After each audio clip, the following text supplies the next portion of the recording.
Assalamualaikum warahmatullahi wabarakatuh. Selamat pagi ya saudara-saudara sekalian. Kita lanjutkan pembelajarannya. Kita akan coba untuk membahas mengenai soal PAS ya, atau penilaian akhir semester. Namun kita mau mengambil materi dari buku Erlangga pada uji capaian pembelajaran yang pertama pada halaman 69. Kita langsung saja mulai. Yang pertama di sini ada sebuah infografik mengenai Sultan Syahrir, arsitek di balik kemerdekaan Indonesia. Nah, di sini ada prosesnya. Kalian bisa lihat ya, mulai dari gambar, kemudian turun, kemudian berjalan ke kanan, kemudian turun lagi, kemudian berjalan ke kiri. Nah, ini menunjukkan alur ya, alur dari infografik tersebut. Nah, untuk pertanyaannya, mengapa Sultan Syahrir disebut sebagai arsitek di balik layar kemerdekaan Indonesia? Kita bisa lihat ya, arsitek disebut sebagai arsitek ya. Alasannya di balik layar. Nah, kuncinya adalah di balik layar ini. Nah, kalau di balik layar itu kan berarti tidak secara kasat mata itu dia tidak kelihatan ya. Nah, lebih tepatnya adalah sebab beliau berjuang di garis belakang dengan menghimpun pemuda melalui gerakan bawah tanah. Nah, dia itu berada di garis belakang, dan dia juga gerakannya itu berada di gerakan bawah tanah. Nah, itu sama saja menunjukkan, mengindikasikan dia adalah dalangnya, aktornya, atau yang menggerakkan, seperti itu. Jadi jawaban yang lebih tepat adalah yang C. Selanjutnya, untuk yang nomor kedua, nilai patriotisme yang dapat diteladani dari tokoh Sultan Syahrir adalah, nah, patriotisme itu kan pengertiannya adalah cinta tanah air ya. Nah, cinta tanah airnya itu ditunjukkan pada apa? Ditunjukkan bahwa kalau yang namanya cinta terhadap negara itu kan pada dasarnya dia akan membela tanah air. Nah, yang lebih tepat dari pilihan jawaban di sini adalah dia sudah mampu menghimpun para pemuda melakukan gerakan bawah tanah melawan Belanda.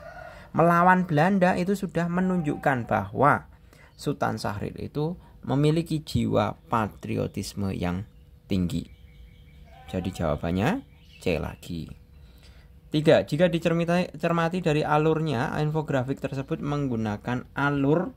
Nah, alurnya memang di sini tadi dikatakan ada yang ke kanan, ada yang ke kiri. Tapi yang lebih tepat adalah dari atas ke bawah. Karena mengalirnya kan dari atas ke sini, ke bawah lagi. Nah, yang lebih tepat adalah dari atas ke bawah. Bukan kanan dan kiri loh ya. Kalau kanan kiri mestinya juga kalau yang dari kanan ke kiri itu kan yang bagian bawah. Ini dari kanan ke kiri. Namun kan kontradiksi dengan yang atas. Kalau yang atas ini kan dari kiri ke kanan. Ya. Jadi itulah alasannya kenapa alurnya itu bergerak dari atas ke bawah. Oke, lanjut ke yang nomor keempat. Isaac Newton. Nah, di sini ada riwayat lah, kurang lebihnya seperti itu. Mulai dari 4 Januari 1643 sampai dengan 31 Maret 1727. Nah, ini silahkan kalian bisa baca sendiri ya. Seperti itu. Ya, saya rasa sangat jelas sekali karena Pak Jul sudah menggunakan smartphone yang pixel kameranya sudah lumayan bagus lah. Nah, silahkan kalian baca sendiri. Saya akan langsung lanjutkan ke pembahasannya. Yang keempat, mengapa teori Newton selalu dikaitkan dengan jatuhnya buah apel? Mengapa? Nah, karena sebenarnya di sini bisa dilihat di mana ini.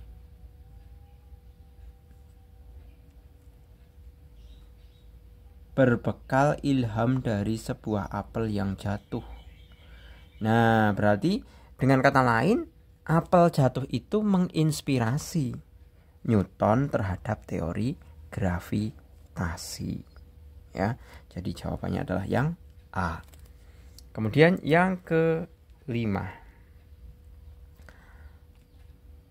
Pernyataan berikut yang tidak sesuai dengan isi infografik adalah: temuan Newton tentang gerak dan gravitasi menjadi dasar ilmu fisika serta ilmu lainnya. Ini benar. Semua ilmu terilhami dari fenomena yang tidak disangka-sangka. Ini bisa jadi jawabannya ya. Tapi kita baca dulu coba yang C dengan yang D dan E. Newton melanjutkan studi pribadinya karena saat itu London sedang dilanda wabah besar. Itu benar adanya ya. Jadi itu pada awal ini. Kemudian apel yang jatuh lurus dan tidak miring menjadi dasar dari teori gravitasi. Ini juga jelas benar. Kemudian hukum inersia adalah salah satu teori Newton yang terilhami dari apel yang jatuh. Itu juga benar karena pada dasarnya inersia itu adalah massa dikalikan lengan. Lengan itu maksudnya nanti bukan lengan gaya ya, tapi ketinggiannya. Seperti itu. Nah, jadi kita bisa membuat kesimpulan bahwa semua ilmu terilhami dari fenomena yang tidak disangka-sangka. Nah, ini pas kebetulan. Kalau teorinya Newton itu pas kebetulan karena apel jatuh. Fenomena apel jatuh itu kan tidak disangka-sangka. Nah, tapi apakah kita boleh langsung menyimpulkan bahwa semua ilmu itu terilhami dari fenomena yang tidak disangka-sangka? Nah, itu kan jelas salah. Seperti itu. Kan karena apa? Karena ada ilmu atau teori yang tercipta dari penurunan atau penyempurnaan dari teori-teori sebelumnya. Jadi tidak harus berasal dari fenomena yang tidak disangka-sangka. Seperti halnya teori-teori yang dikemukakan oleh Albert Einstein bahwa di situ dikemukakan E sama dengan mc kuadrat. Itu kan merupakan hasil dari pengembangan dan penyempurnaan teori-teori dari Newton. Seperti itu. Jadi yang belum ditemukan oleh Newton itu kemudian diteliti lagi oleh Einstein. Jadi kalau di fisika itu ilmuwan terbesar sepanjang masa itu yang pertama itu Isaac Newton dan yang kedua itu adalah Albert Einstein yang fokusnya nanti pada bagian mekanika kuantum atau teori-teori atom. Gitu ya, jelas jawabannya adalah yang B. Yang keenam, apa makna kalimat dalam hukum inersia pada infografik tersebut? Nah, di sini kita merujuk pada kalimat di sini bahwa setiap momen hukum inersia Newton, setiap benda tetap dalam keadaan diam atau bergerak seragam dalam garis lurus, kecuali jika ia dipaksa untuk mengubah keadaan itu oleh gaya yang diberikan padanya. Nah, manakah yang benar? Mana yang benar? Setiap benda gerakannya akan lurus kecuali dipaksa untuk mengubah arah itu oleh suatu gaya yang diberikan pada benda itu. Nah, ini kan jelas benar. Ini kan sesuai dengan apa yang dikatakan pada infografik. Ya. Pada bagian kisah Newton dan apel pada poin yang kedua ini. Lanjut ke permasalahan infografik selanjutnya ya. Bisa kalian baca terlebih dahulu mengenai infografiknya, yaitu peran wanita proklamasi. Di sini ada Eti Abdurrahman, Fatmawati, S.K. Trimurti, dan Nyonya Satsuki Mishima. Satsuki Mishima ternyata seorang pembantu rumah tangga ya. Di rumah Laksamana Maeda, di rumah Laksamana Maeda itulah tempat penyusunan teks proklamasi. Berinisiatif meminjam mesin ketik ya di kantor militer Jepang agar Sayuti Melik dapat mengetik naskah proklamasi. Ia juga membuatkan nasi goreng untuk sahur. Nah, ini yang perlu kalian ketahui. Pada waktu itu hari proklamasi itu kita itu sedang menunaikan ibadah puasa Ramadan. Jadi ia juga membuatkan nasi goreng untuk sahur Bung Karno, Bung Hatta, dan Ahmad Subarjo. Nah, perjuangannya benar-benar harus kalian teladani ini. Jadi lembur sampai malam mempersiapkan proklamasi yang sebagai dasar agar bisa diakui kedaulatannya oleh negara lain ya, itu dalam kondisi puasa. Bahkan keesokan harinya upacara dan kenaikan bendera itu juga pada saat pukul 10 ya, itu 10 lebih sedikit itu, dan itu juga pada siang hari dalam kondisi puasa saat bulan Ramadan. Jadi benar-benar sebenarnya kalau ditelisik dari sejarahnya, proklamasi pada saat waktu proklamasi itu kita berada pada bulan yang penuh barokah, yaitu bulan Ramadan. Kemudian berikutnya yang ketujuh, infografik di atas berisi tentang, nah tadi sudah diungkapkan ya, tokoh wanita. Nah, tokoh-tokoh wanita yang berperan dalam peristiwa menjelang proklamasi.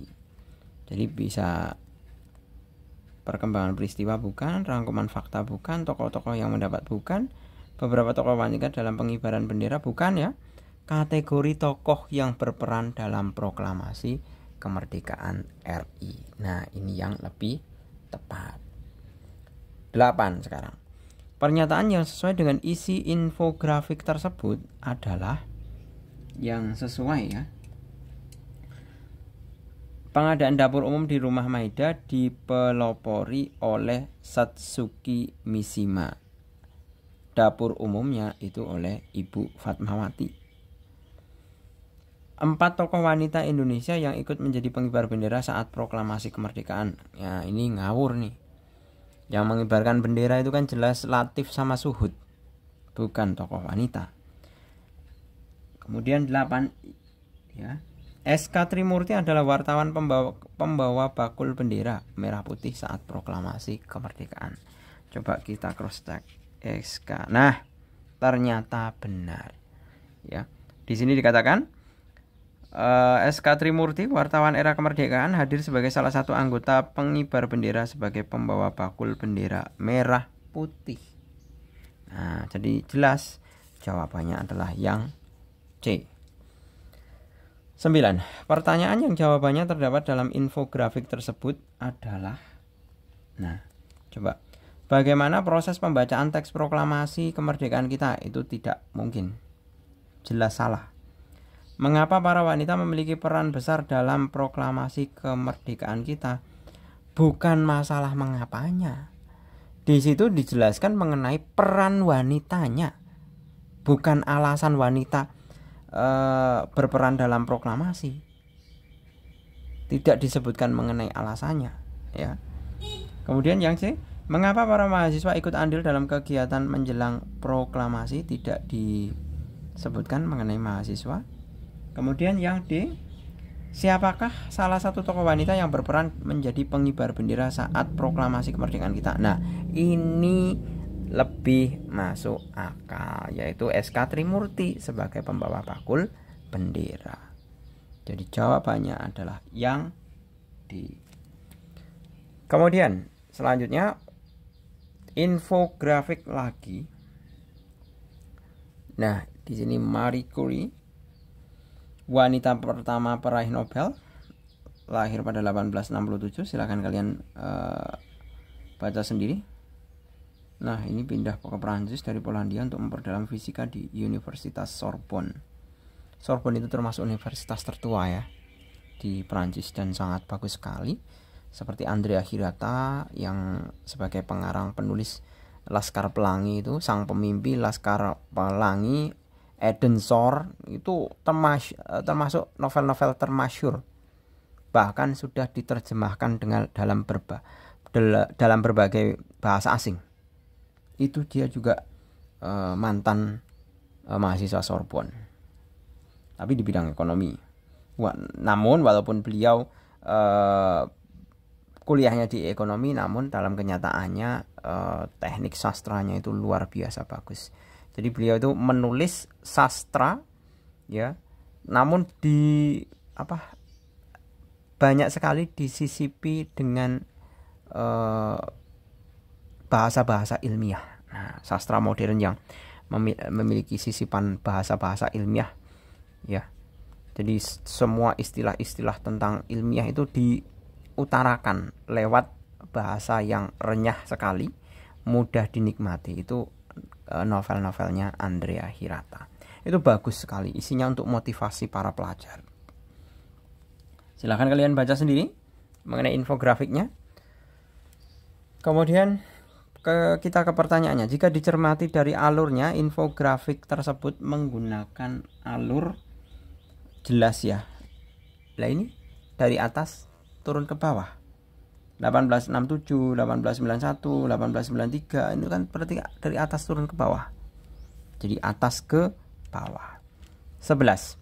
Pertanyaan yang jawabannya terdapat dalam infografik tersebut adalah, kita bisa identifikasi, apa alasan Marie Curie mendapatkan gelar master di bidang matematika? Tidak bisa dijawab ya di dalam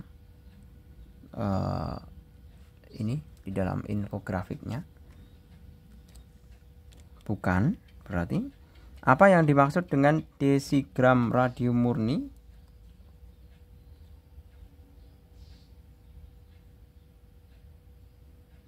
Kita tidak bisa menjawab, hanya sebatas membaca infografik yang singkat ini. Tidak ada penjelasan lebih lanjut maksud saya. Kemudian mengapa sinar itu tetap konstan dan tidak peduli kondisi atau bentuk umumnya?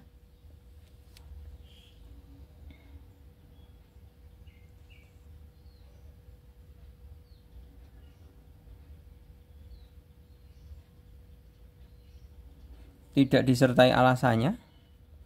Bagaimana cara Marie Curie menemukan unsur radium dan polonium? Tidak diceritakan, dia hanya sebatas kalimatnya hanya sebatas informasi saja, tidak dilengkapi dengan prosesnya. Mengapa Marie Curie dikatakan berpengaruh di bidang fisika? Nah, kalau ini bisa karena beberapa penelitiannya di bidang fisika, terutama di bidang fisika atom. Jadi banyak penemuannya di bidang fisika. Seperti halnya memperdalam fisika, gelar master di bidang fisika. Kemudian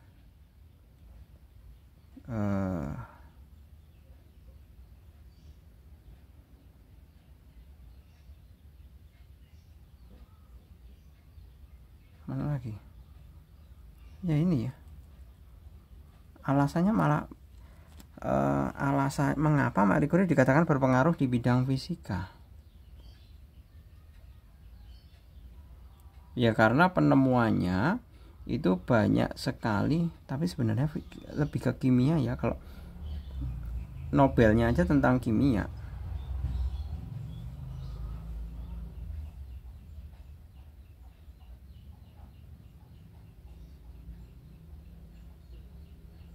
Wah, ini agak membingungkan nomor 11 nih. Tapi secara Nobelnya diberikan atas penemuan di bidang kimia, atas hasilnya menemukan unsur radium dan polonium. Namun di sini mengapa Marie Curie dikatakan berpengaruh di bidang fisika? Kalau kita ditanyakan fisika di bidang fisikanya, ya sudah kita bisa menjawab. Nah, kalau sinar itu tentang fisika. Kemudian kalau fisika atom, ya karena Marie Curie itu memiliki banyak penelitian di bidang fisika, khususnya fisika atom. Di samping itu dia juga mempelajari tentang sinar. Nah, sinar cahaya itu merupakan materi fisika. Silakan kalian buka pada materi kelas 12 pelajaran fisika yang mengambil fisika loh ya. Bagi yang tidak ya anggap saja itu tahu bahwa sinar atau cahaya itu merupakan salah satu bab yang dipelajari dalam fisika. Oke, berarti kesimpulannya yang E. 12. Kelebihan infografik tersebut yang tidak masuk ke dalam unsur grafik itu adalah Tata letak tulisan dan gambar sangat simetris, yes. Kombinasi huruf tampak pada perbedaan ukuran yang memberikan nilai estetik, ya. Ada yang besar banget ya. Kemudian ada yang bergaris tebal. Kemudian ada poin-poinnya. Kemudian yang lainnya rata kiri semua. Tulisannya rata kiri semua. Kemudian padu padan warna yang digunakan sangat cocok, yes. Ada hitam tebal, hitam biasa, kemudian ada yang apa ini, warna apa ini? Magenta. Apa blue navy. Kemudian ini termasuknya benar ya, 12. Kemudian penggunaan ikon atau simbol yang memudahkan orang untuk membaca. Nah, ini titik-titik ini menunjukkan poin-poinnya atau riwayat kronologisnya. Jadi pada tahun sekian peristiwanya apa, pada tahun sekian peristiwanya apa, itu disimbolkan dengan titik-titik ini. Nah, kemudian yang pemaparannya sangat naratif sehingga pembaca mudah mengikuti. Kalau dikatakan sangat naratif, naratif itu bercerita. Ini hanya sebatas kalimat singkat, ya, tidak naratif sekali. Dia hanya kalimat-kalimat singkat. Seperti itu. Jadi jelas ya, 12 adalah yang E. Dilihat dari hasil penelitiannya, kekuatan Marie Curie terletak pada bidang ilmu. Nah, fisika, khususnya adalah fisika atom. Ya. Fisika atom khususnya. Kemudian yang ke-14, pernyataan berikut yang tidak sesuai dengan isi infografik tersebut adalah Marie Curie adalah penemu pertama istilah radioaktif.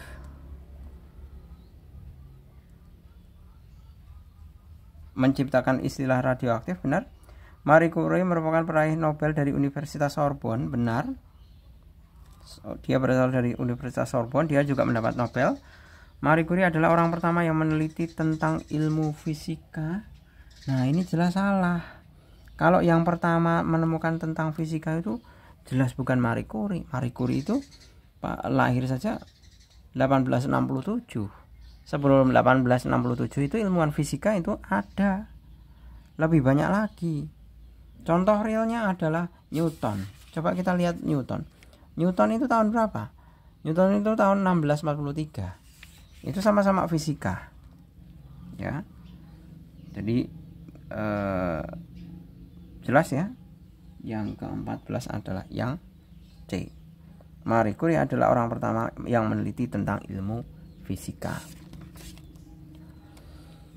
Kemudian yang ke berapa ini? Ke-15. Nah, ini perlu dibesarkan ya biar kalian bisa membaca dengan jelas. Nanti saya kembalikan. Nah,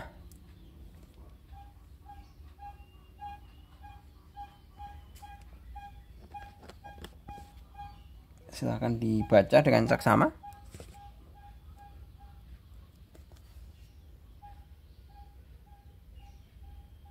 Nah, silahkan dibaca dengan seksama terlebih dahulu. Nanti kemudian Pak Jul akan kembalikan ke titik fokus yang mula-mula. Jadi di situ dikatakan Ismail Marzuki lahir di Kampung Senen Kuitang. Ia adalah pencipta lagu nasional, salah satunya Gugur Bunga. Gugur Bunga dibuat untuk menghormati para pejuang yang gugur selama perang kemerdekaan. Bakat seni Ismail terasah setelah berinteraksi dengan perkumpulan kaum Betawi. Ketika berusia 17 tahun, Ismail Marzuki bergabung dengan Live Java. Setelah Indonesia merdeka, Ismail berjuang lewat lagu dan mengabdikan diri untuk Radio Republik Indonesia (RRI). Ia wafat tanggal 25 Mei 1958 pada usia 44 tahun karena penyakit paru-paru. Perjuangannya diabadikan lewat nama Taman Ismail Marzuki. Nah, di sini lagu-lagu perjuangannya: Gugur Bunga, Halo Halo Bandung, Rayon Pulau Kelapa, Sepasang Mata Bola, Juwita Malam, Indonesia Pusaka, Bandung Selatan di Waktu Malam, dan masih banyak lagi. Termasuk produktif sekali ya. Saya kembalikan.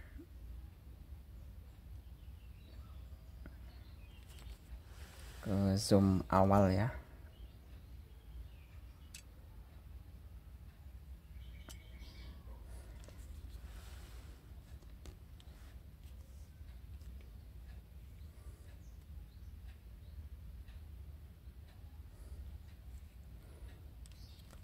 Kelemahan yang tampak dalam infografik tersebut adalah, nah, kelemahan yang tampak dalam infografik tersebut tidak adanya simbol untuk mengetahui alur infografik. Nah, itu benar. Karena apa? Di sini hanya dibuat tulisan rata kiri semua. Satu, ini kolom pertama, kolom kedua, kolom ketiga. Nah, kita tidak tahu mau membacanya lewat mana dulu. Nah, ke sini atas, apakah dari atas ke bawah terus ke sini, ataukah lurus saja, atau dari atas sini, atau dari bawah ke sini, atau bebas. Nah, berarti kelemahan yang tampak dalam infografik tersebut adalah pembaca itu diminta untuk berpikir sendiri bagaimana cara membaca grafiknya. Ya. Jadi terserah pembaca mau memulai dari mana, dari sini boleh, dari sini boleh, dari sini boleh. Nah, itu termasuk kelemahannya. Jadi membuat infografik infografik ini lemah karena apa? Pembaca tidak mudah untuk memulai memahami isi infografiknya. Seperti itu. Jadi jawabannya adalah yang A, tidak adanya simbol untuk mengetahui alur infografik. Kemudian 16. Pertanyaan yang jawabannya terdapat dalam infografik tersebut adalah, kita baca ya. Yang pertama, mengapa tokoh dalam infografik senang menciptakan lagu tentang keindahan alam Indonesia? Tidak disebutkan. Musik apa saja yang dikuasai tokoh dalam infografik pada iringan lagu ciptaannya? Tidak disebutkan. Apa yang tokoh dalam infografik lakukan ketika bergabung di lift? Tidak disebutkan, tidak diceritakan. Peran apa saja yang dilakukan tokoh dalam infografik untuk berjuang melawan penjajah? Nah, ini jelas bisa. Karena apa? Perannya sudah disebutkan, bahwa beliau sekaligus seorang pegawai RRI, Radio Republik Indonesia. Nah, beliau juga seorang komponis atau pencipta lagu, khususnya adalah lagu-lagu perjuangan.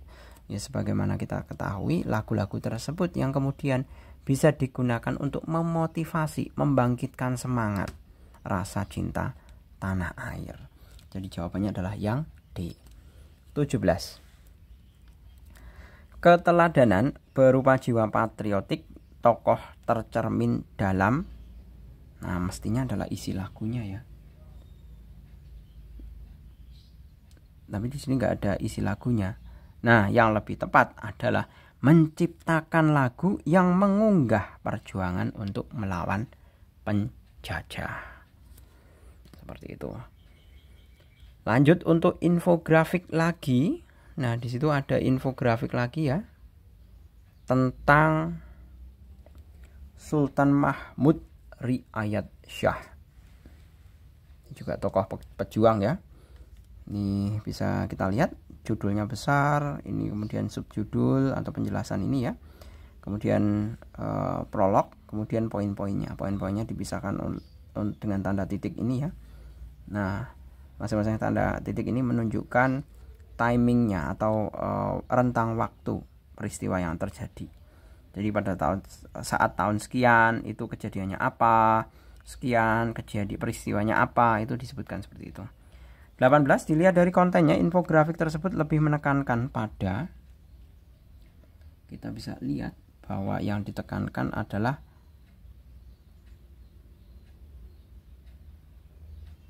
masing-masing poin ini rentang waktunya ya, itu menunjukkan peristiwa yang dialami si tokoh atau peristiwa yang dialami oleh Sultan Mahmud Riayat Shah.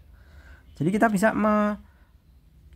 menyimpulkan bahwa infografik tersebut lebih menekankan pada perjuangan Sultan Mahmud Riayat Shah atau perjuangan si tokoh yang ada di dalam infografik tersebut. Jadi jawabannya adalah yang B. 19. Kelebihan yang menonjol dari infografik tersebut adalah kelebihannya adalah penggunaan banyak simbol dan variasi penulisan. Variasi tulisan kalau cuman ini 1, 2, 3 tidak banyak ya. Kemudian simbolnya juga cuma 1, ini tidak ya. Kemudian penggunaan warna yang terlalu mencolok tidak, warnanya hanya sebatas 2 warna ya. Hitam pun ada yang hitam tebal dan hitam standar sama warna ini. Tidak ada warna mencolok. Pemaparan sangat panjang dan bertele-tele, no. Isi infografis dengan judul tidak sesuai, ini jelas salah. Ini merupakan peristiwa rentang peristiwa atau peristiwa yang dialami oleh Sultan Mahmud Riyad Shah. Nah, yang lebih tepat adalah penggunaan bahasa yang mudah dipahami. 20. Pernyataan yang tidak sesuai dengan infografik tersebut adalah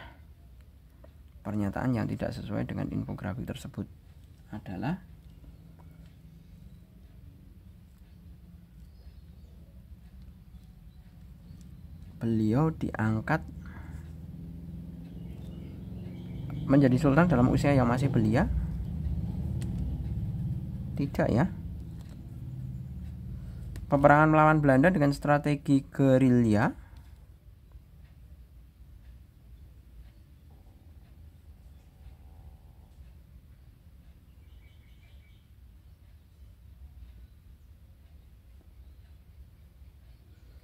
Tidak ya. Tidak ada, tidak disebutkan. Perjuangan melawan Belanda dilakukan secara fisik.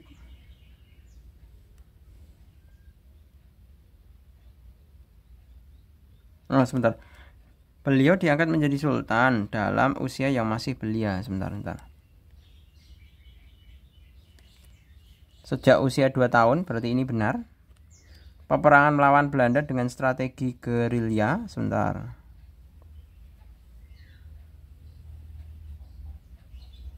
Gerilyanya laut, tapi benar. Perjuangan melawan Belanda dilakukan secara fisik, benar, dengan peperangan ya. Beliau adalah salah satu pahlawan dari Riau. Ini benar, ini Riau ya.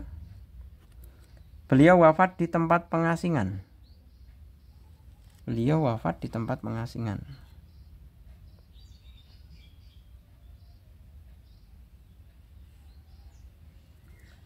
Belum ada ya. Beliau wafat di tempat pengasingan itu tidak ada disebutkan di sini maksud saya. Nah, berarti yang tidak sesuai adalah beliau wafat di tempat pengasingan. Nah, seperti itu.